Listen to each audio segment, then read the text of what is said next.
es una carnicería laboral. Se está lanzando al paro directamente entre 4 y 5.000 personas solo en el sector público empresarial, pero si sumamos los interinos en educación, la amortización de puestos en la función pública, estamos hablando de que la primera generadora de paro en estos momentos es la Generalitat Valenciana. Y de hecho en la EPA del primer trimestre ya se ha visto cómo el 90% de la pérdida de empleo corresponde al sector público y no al sector privado. Así que, ya digo, una carnicería laboral, una medida política que se podía haber evitado y que además va a generar mucho más sufrimiento porque profundiza la crisis al dejar a familias sin capacidad de asumir un consumo mínimo y en una situación muy precaria. Muchos de ellos, además, muchos trabajadores llevaban muchos años y que habían superado en algunos casos una oposición para acceder a sus empresas públicas. Nosotros pensamos que el déficit y la deuda son instrumentos de política económica, que no deben ser el objetivo fundamental. El objetivo fundamental debe ser crear empleo, proteger el empleo, es decir, que sea un empleo de calidad, con derechos,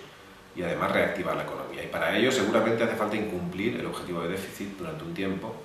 para poder hacer una inversión pública que reactive la economía, porque si no lo que está pasando es que se está incumpliendo el mismo objetivo de déficit con una política de recortes que está deprimiendo la economía. Así que más vale priorizar, ya digo, lo necesario, que es los servicios públicos, la protección social, la inversión en la economía y sobre todo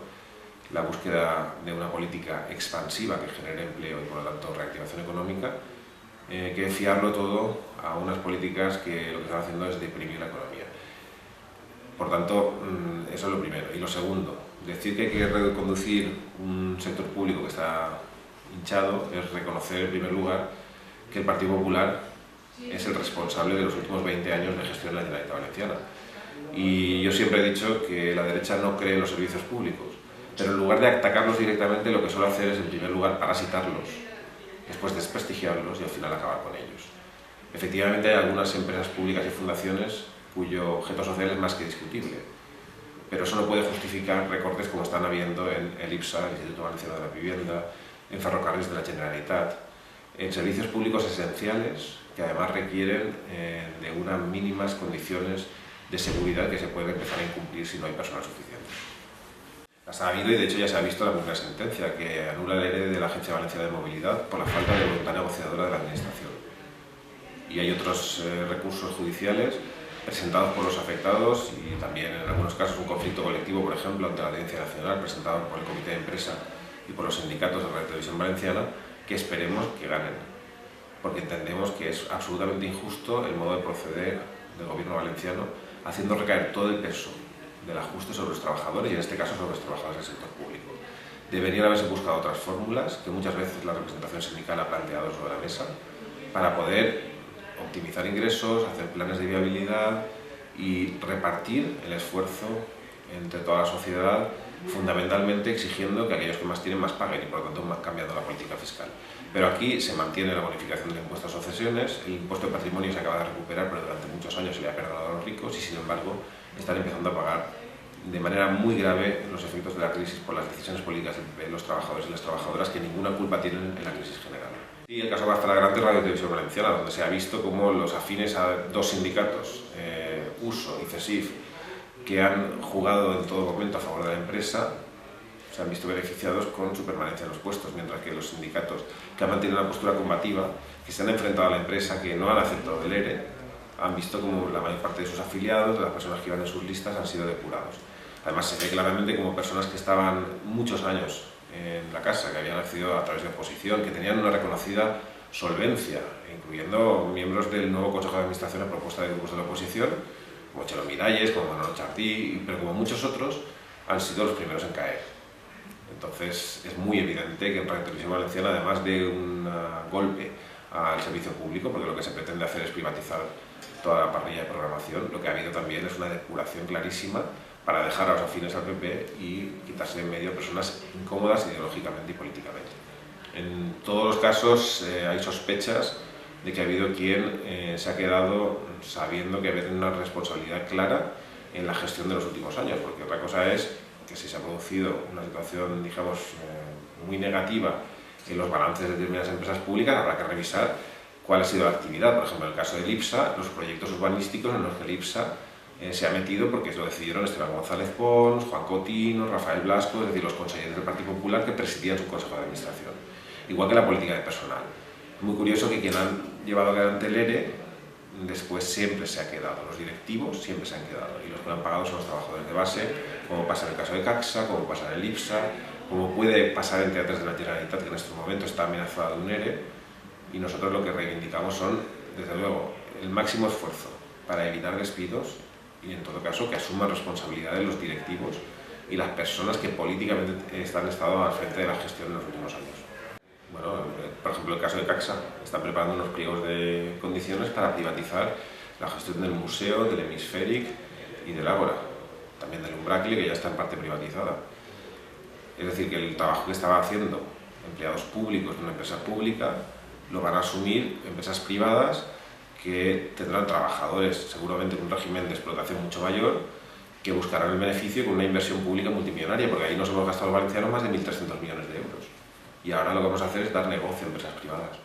En el caso del IPSA, directamente yo creo que la política de vivienda del PP la van a hacer únicamente los bancos, que son los que tienen pisos vacíos,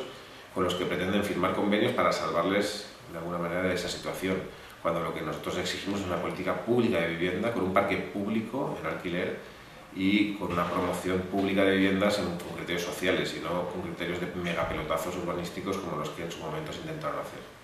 Claro que sí, y además hay que ver las estadísticas y cómo ha evolucionado la tasa de paro, que ha subido desde que empezó la crisis de manera mucho más pronunciada en el País Valenciano. Estamos 2 puntos por encima de la media estatal, a pesar de que los discursos triunfalistas del PP y concretamente del expresidente Camps hasta hace bien poco nos decían que éramos el ejemplo en que mirarse el mundo entero, ¿no? El motor económico de Europa. No ha sido así ni mucho menos, porque lo que hubo fue una política de escaparate, donde se concentró la mayor parte de la inversión pública en grandes fastos improductivos, donde se dejó abandonada la agricultura, la industria, los servicios públicos, y ahora estamos pagándolo. Ya digo, a través de despidos directos en la administración y en las empresas públicas que generan paro, pero también de una situación económica en la que por una parte no se paga a las empresas proveedoras, lo que genera también despidos y más paro, y por otra parte no se invierte suficientemente en el cambio de modelo productivo y en la reactivación económica. Así que estamos en una situación realmente delicada. Bueno, ha sido gracias a una deuda financiera se ha podido solucionar una deuda comercial. Sigue habiendo impagos, pero es verdad que este año, a través del Fondo de Liquidez Autonómica y del Plan de Pago a Proveedores del ICO, se ha podido, por parte de la Generalitat, resolver una parte importante de esos impagos que se iban acumulando, pero eso es a costa de incrementar en 10.000 millones la deuda financiera con los bancos. Por tanto, la solución no se ha producido, digamos, un cierto alivio para casos puntuales, no todos, sigue habiendo muchas universidades que no cobran, muchos ayuntamientos que no cobran, muchas asociaciones que no cobran, y los impagos siguen afectando, pero aquello que se ha podido pagar ha sido a costa de incrementar la deuda financiera con intereses que se deberán ir amortizando con el paso del tiempo. Así que la solución, evidentemente, pasa por un cambio del modelo de financiación autonómica que ni el PP ni el PSOE han sido capaces de conseguir, y también por un cambio de política fiscal y de política económica. O recuperamos capacidad de ingreso a través de que se graben más las rentas altas con impuestos progresivos, y al mismo tiempo decidimos que las prioridades de gasto vayan orientadas a la reactivación económica de los sectores productivos, o seguiremos teniendo un problema de financiación muy grande que al final lastrará la economía real. Las consecuencias son un sufrimiento personal importante para muchas familias que se ven en el paro en una situación de crisis económica muy difícil, que está llevando al exilio económico de muchas generaciones de jóvenes y también de personas mayores con una trayectoria profesional solvente, que en estos momentos no encuentran acomodo en el mercado laboral, pero por otra parte también se da un desmantelamiento del estado del bienestar, de los servicios públicos. Si tú diezmas la plantilla de Radio Televisión Valenciana, ya no vas a poder tener un medio de comunicación como el que necesitamos, como el que el PP ha impedido que tengamos, que ofrezca información plural y veraz. Si te cargas la empresa pública que debe gestionar política de vivienda, efectivamente quedas en manos de los bancos. Y así se va a ver tanto en todo el entramado de organismos culturales, que también va a ser afectado por los ERES, como en general en todo el sector público, que nosotros siempre hemos defendido que es necesario. No para hacer grandes proyectos temáticos, en ese sentido ha sido una política del PP absolutamente equivocada, pero sí para la prestación de servicios públicos directos a la ciudadanía. Así que nos parece que es una política claramente equivocada que habría que reconducir.